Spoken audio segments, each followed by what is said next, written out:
and I'm excited, to be a part of this team. And the way Coach Jerome was done back there, Yeah, for sure, it's a respect thing. I know a lot of people want the content. I know I'm a producer, so I never want to make anybody feel, any type of way about anything. So it was important that he gets everything he needs to say out and everybody captures what he has, and then now. Let me be real with you. This isn't just a training camp story. This isn't just about a rookie quarterback trying to find his place in the NFL. What's happening in Cleveland right now? It's chess, it's politics, it's a high-stakes power play, and the piece everyone's staring at, the one sitting right on the edge of the board, is Shadur Sanders. You don't have to be an NFL insider to see it. The writing is on the wall, plain as day. A Browns insider drops a bombshell saying Sanders might be gone before Week 1. That doesn't come out of nowhere. Those kinds of leaks don't just happen. This is calculated. This is a message being sent, not just to Sanders, but to every player in that locker room. And if you're watching camp closely, you can see the proof in the reps. In the NFL, reps tell the truth. Forget the interviews, forget the coach speak. Who gets the snaps with the first team tells you exactly who's in the plans. And that's the part nobody's talking about. Shadur Sanders isn't getting those reps. Dylan Gabriel is. Joe Flacco is. Even with Kenny Pickett sidelined, Sanders isn't being fast-tracked to the top of the depth chart. And that's no accident. See, the Browns didn't draft 2 quarterbacks in the same class by mistake. That's not normal NFL behavior. That's a hedge. That's front office insurance. One of these guys was always meant to be expendable. One of them was always going to be the bargaining chip. And right now, it's looking like Shadur Sanders is the one on the trading block. But don't mistake this for a simple benching. This is bigger. This is Cleveland showing their hand. They're saying, we'll let the league see what we've got. We'll showcase the arm talent, the flashes of that college dominance, and then we'll see who wants to pay. And that's the part that stings for fans. Because for a lot of you watching, this isn't just about a player. This is about legacy. This is about Coach Prime's son, a kid who's been carrying the weight of a name, the weight of expectations, and still trying to prove he belongs in this league on his own terms. And now, he's not just fighting for a spot on the roster, he's fighting to stay in Cleveland at all. Don't get it twisted. This isn't your average training camp quarterback battle. This is leverage. This is optics. This is a franchise that's been burned at quarterback for decades, using every piece on the board to make sure they come out on top. And right now, Sanders isn't being groomed as the future. He's being positioned as an asset. And here's the thing. When teams start treating players like chess pieces instead of people, wild things happen. Trades that shock the locker room, decisions that leave fan bases furious, moves that rewrite careers overnight. So, if you think this is just about a 5th-round rookie struggling in camp, you're missing the bigger picture. This is about a front office pulling strings behind the scenes. It's about control. And it's about to get ugly. And trust me, this is only the beginning. Because if you think the Browns are done playing this game, you have no idea what's coming next. Let's strip the emotion away for a minute and just look at the cold, ugly truth of this situation. Because when you break it down, when you remove the hype, the headlines, and the Sanders name, you start to see exactly where Shadur really stands in this quarterback room. And it's not where fans want him to be. Right now, the Cleveland Browns depth chart is a hard reality check. Kenny Pickett, when healthy, is the starter. No debate. That's why they went out and got him. He's the guy they want to give the keys to. Joe Flacco? He's the veteran safety net, the insurance policy you need when things go sideways.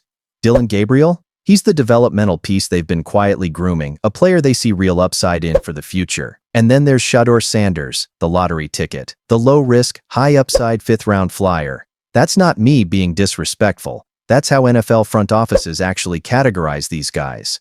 And that's the part a lot of fans don't want to admit. Being Coach Prime's son might make you a celebrity. It might give you a spotlight. But in the NFL boardroom, it doesn't automatically make you a franchise quarterback. The Browns didn't spend a 1st-round pick on Sanders. They didn't even spend a mid-round pick. They used a late-round selection, which tells you everything about how they viewed him on draft day. A project, not a priority. This is the brutal business side of the NFL that people don't like to talk about. Teams hedge their bets. They bring in guys like Sanders, not because they're planning to build the franchise around them, but because they know there's value in potential, value in name recognition, value in a quarterback with decent college production, who can either be developed or flip. And if you think I'm reaching, just look at history. We've seen this before. Josh Dobbs in Pittsburgh, Jarrett Stidham in New England. Sam Ehlinger in Indy. These guys were all drafted late, hyped up as possible future contributors, and then quickly moved or relegated when the team's real plans became obvious. That's the business. That's the reality. And it hurts because this isn't just some anonymous late rounder. This is Deion Sanders' kid. This is a quarterback who threw for over 4,000 yards in his final college season, who carried an entire program on his back. But right now, in Berea, he's not being treated like the future. He's being treated like a piece on the roster puzzle. A piece that can be moved, adjusted, or outright discarded if it makes sense for the team. That's the truth. And as fans, it stings, because we want to believe he's got a real shot. We want to believe the Browns drafted him with some kind of vision for him to grow into their guy. But if you read between the lines, if you really watch what's happening at camp, it's clear Sanders isn't in their primary plans. He's an option, an asset, a trade chip. And that's why this preseason matters more than anyone wants to admit. Because if Shedeur wants to rewrite this narrative, if he wants to force his way into Cleveland's plans, he's got to change the way this front office sees him, and fast. You know what makes this whole situation even wilder? Shedeur Sanders isn't just any rookie quarterback. He's Deion Sanders' son. And that changes everything. Every single throw this kid makes is under a microscope. Every bad pass trends on Twitter. Every missed rep turns into a headline. It's ridiculous. You think Dylan Gabriel's overthrows are making national news? You think Kenny Pickett's bad day at camp is going viral? No. But Shedeur, if he misses a read in practice, it's a segment on ESPN by the next morning. That's the Coach Prime effect. And it's both a blessing and a curse. And let's not act like the pressure isn't real. When your dad is one of the greatest athletes of all time, when the entire football world is watching you because of your last name, you don't get the same leash other rookies do.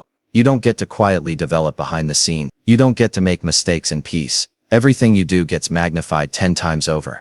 But here's what's driving me crazy. People are acting like this kid can't play, like he's some random late-round flyer with no business in the league. Are you kidding me? Did everyone forget what Shedeur did in college? Over 4,000 yards passing, 37 touchdowns, the kind of pocket presence you can't teach. He didn't just play. He carried a program. And if you actually watch the tape from these Browns practices, you can see it. You can see the flash, the arm talent, the calm under pressure. Reporters at camp have said it themselves. When he's gotten his chances, he's shown glimpses of exactly why people were so high on him coming out of college. And here's the thing. That's what makes this whole narrative feel so unfair. Sanders isn't just battling for reps. He's battling a media circus. He's battling the weight of a name that's bigger than life itself. He's battling expectations that would crush most rookies before they even take a snap. But instead of folding, what's he doing? He's grinding. He's staying locked in. He's working like a guy who knows his moment is coming. And maybe that's what makes this story so fascinating. Because this isn't just about football. It's about resilience. It's about proving you belong, even when the deck is stacked against you. And if you think Shedeur Sanders is just gonna let the noise write his story, you don't know this kid.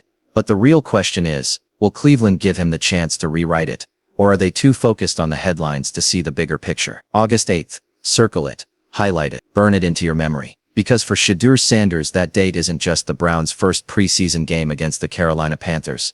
It's the biggest audition of his life. I know some people roll their eyes at the preseason. They say it doesn't matter. They say it's just meaningless reps for guys who won't even make the team. But let me tell you something, for Shedeur Sanders, this isn't meaningless. This is survival. This is his chance to change everything. And if you've been following football long enough, you know these games can make legends. You remember Dak Prescott in 2016, a fourth-round pick who used preseason to take Tony Romo's job and never looked back. You remember Tyler Huntley carving up defenses in August and turning that into a long-term roster spot. Preseason isn't just football. It's a proving ground. It's where players rewrite their stories when nobody believes in them. And right now, that's exactly what Shedeur needs to do. Think about the situation he's in. Kenny Pickett, the guy who was supposed to be the starter, is sidelined with that hamstring injury. That changes everything. Suddenly the depth chart isn't set in stone. Suddenly the Browns are forced to rethink their quarterback plan. And if Shedeur can come out on August 8th in front of a national audience and light it up, if he can make those throws, the ones that make you sit up on your couch and go, whoa, that kid's different,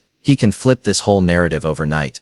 This is his movie moment. The kid everyone's doubting. The kid with the famous last name, carrying the weight of a football legacy, being written off as a trade piece. And now, he's got the stage, the spotlight, and a chance to shut everybody up in one night.